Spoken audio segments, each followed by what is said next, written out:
So that brings us to new business, payment of bills.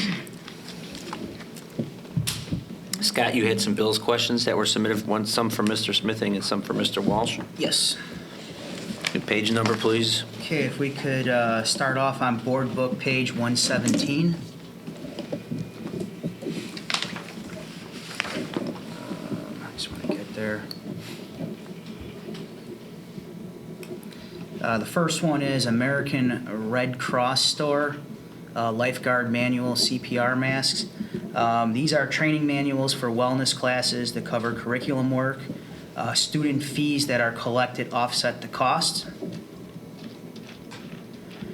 Next question is on board book page 118 under sports supply group for PE leader shirts for $1,600. The wellness department budget covers the cost of this. There were 80 leadership shirts that were purchased at $19 per shirt plus freight on that. And then also as part of this order was the PE tank tops for $280. There was 34 tank tops purchased at $750. Student fees are actually being collected to offset the cost for those PE tank tops. The wellness shirts, that's an honors course, right? Yeah. PE, and that Right. then those students that take that class, don't they help teach or something, other classes, right? They help Yes, in the supervise. following years, yeah. Yeah. Staying on that board book page 118, you have Demco Enterprises, Epilogue Zinc 24 laser filtration equipment for $15,300. This is a laser cutting equipment device for etching and engraving various types of materials in our CTE classes, our current technical education courses. This is an approved purchase through the Perkins Grant. So it's covered fully by grant money. By grant money, yes. Board book, page 118, Devereaux, Texas treatment tuition. This is out-of-district tuition as per the IEP placement for a special education student.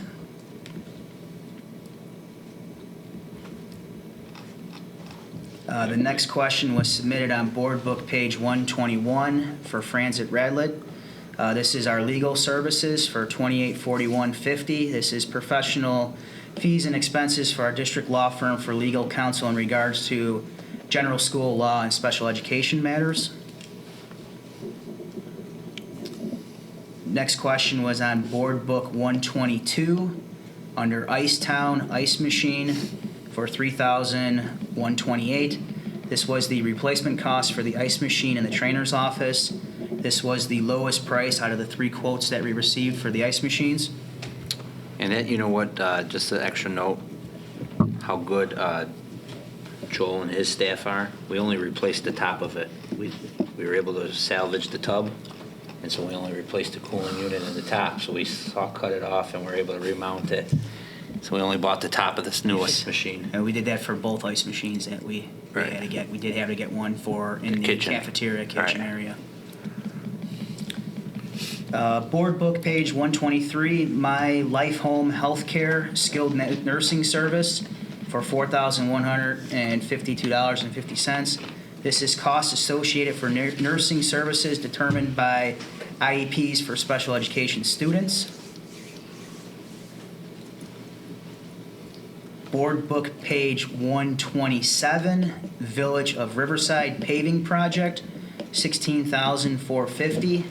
This was for additional handicap spots and striping outside on Ridgewood, and also a new ADA accessible curb cut for handicap parking spots, along with the ADA crosswalk curb that we have outside by the stadium, along with all the striping that was done.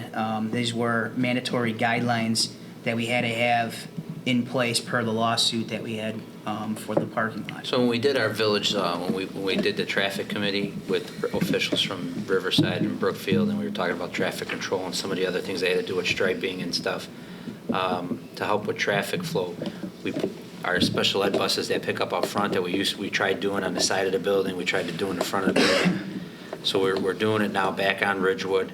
And so we had painted off with the special striping that's blasted to the street so it stays. We had designated bus lanes put in, but the way those came in order to fit the number of buses we had, they would have blocked our handicap access from the side of the street to the sidewalk. So we moved the handicap sign. The Village of Riverside had contractors that were doing this throughout the town.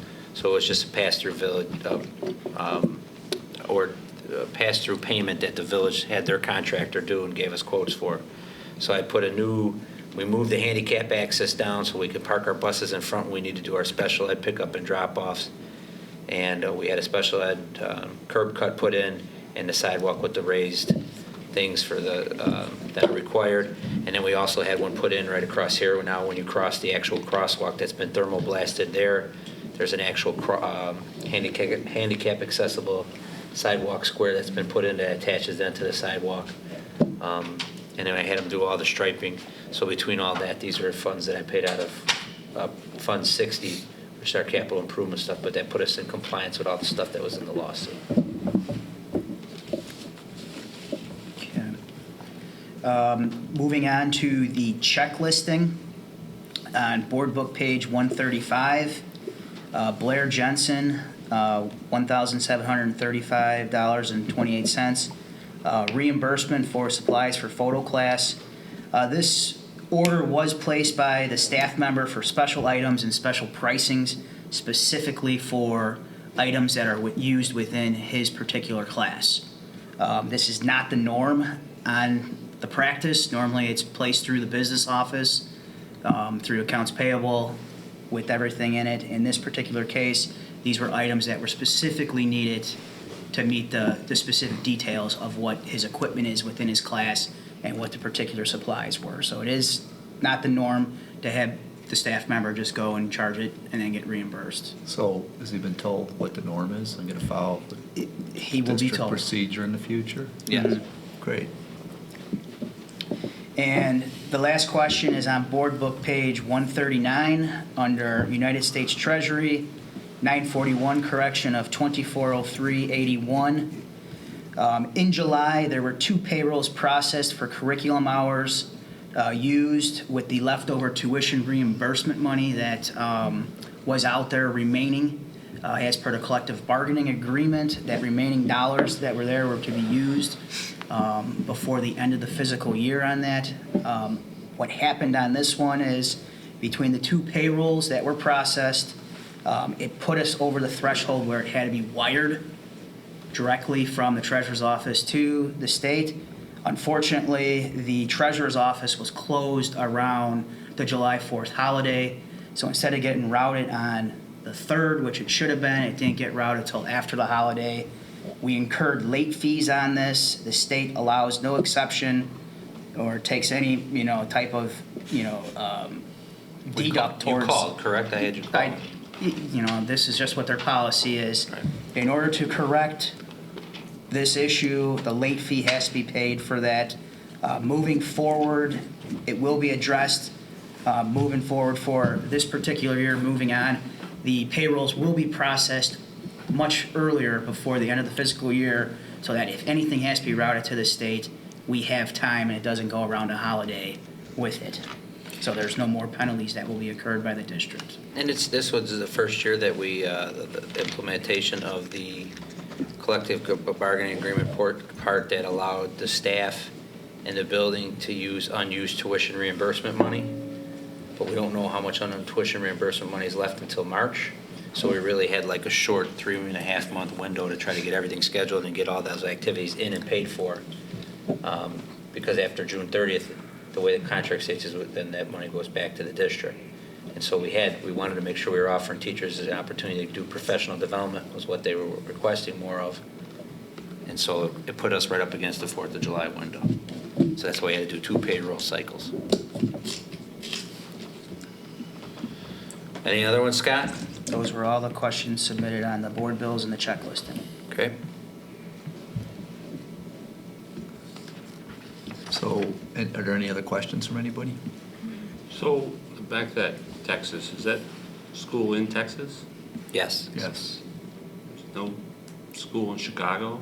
How does that negotiation work? Well, they have to sit down, it's the way they explain how the IEPAs work. They sit down with the parents and the professionals and discuss options that are available and, dependent upon the needs of the child in this instance, because it's about, he's like a Well, junior. we need to be cautious so that the students' Right. identity. Confidentiality. So more or less, when an IEP is determined, that they have the specific placement based on a student's disability. So we used to have a student in New York. We used to have a student in Minnesota. I mean, it's common that if a student has a specific disability and between the IEP team and the school district, it's determined that yes, we are fiscally responsible when we go to these IEP meetings. It's not just an open checkbook. I'm just Yeah, no, curious you're how learning, it works. no. I don't understand this. No, the idea is to try to find things. We live in the third largest city in the United States, and we can't provide for them here, then. Yeah, no, Confused by that there are process. some specific cases. I mean, we do have students that we do have residentially placed that live there, out of state. And there's requirements that come with that under the federal government and IDEA laws. So we do try to, that's why you see a lot of those, even the cab bills that sometimes you questioned about with Blue Cab and some of that, because we'll have students that are, are only succeeding at a specific therapeutic day school that's an hour away and we have to pay for the cab and we don't have a bus. I mean, that's special ed, that's the. Cabs are cheaper than buses, I get it. Yeah, so that's the requirements though, but, that answer your question, though? It does. Okay. Tim, Any other questions? No. Did we make the motion on this one? No, right? we need a motion to Marianne, approve. we didn't do a motion yet, did we? It's on page 150. She has it up as well. Okay. Does somebody want to read that motion? What page? It's up on the overhead, Maria. Oh, resolved that the Board of Education Township High School District 208, Cook County, Illinois hereby approves the payment of bills as presented and listed in the November 14, 2017 board agenda packet. Second. Motion by Mr. Smithing and second by Dr. Keene. Thank you. Dr. King? Yes. Ms. Sierra? Yes. Mr. Smithing? Yes. Ms. Towner? Yes. Ms. Welch? Yes. Ms. Ruska? Yes.